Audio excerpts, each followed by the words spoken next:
Meja marble ni memang nampak mewah dan eksklusif. Tapi dalam kerja mover, ini antara barang yang paling berisiko untuk dipindahkan. Silap sikit je, bucu boleh sumbing. Terhentak kuat sikit, meja boleh retak. Dan kalau salah teknik angkat, meja boleh terbelah dua. Hari ini, tim Dash menerima tugasan pemindahan meja makan marble 6 seater. Jarak tak jauh pun, dari Sepang ke Nilai je. Customer cuma mahu meja ni sampai ke lokasi baru dengan selamat. Nampak macam kerja mudah kan? Tapi meja marble ni bukan barang biasa.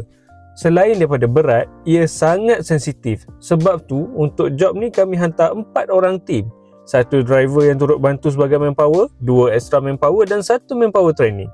Bukan sebab nak nampak ramai, tapi sebab barang macam ni perlukan cukup orang, cukup kawalan dan teknik angkat yang betul. Sebelum angkat, kami buat protection berlapis. Lapisan pertama, kain khas untuk pemindahan. Lapisan kedua, bubble wrap di sekeliling meja. Dan lapisan ketiga, stretch film di seluruh permukaan meja supaya balutan lebih kemas dan meja lebih terlindung sepanjang proses pemindahan.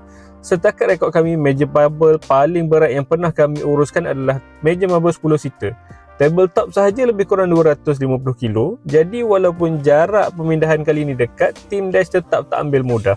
Alhamdulillah, pemindahan meja marble 6 seater dari Sepang ke Nilai selesai dengan jayanya.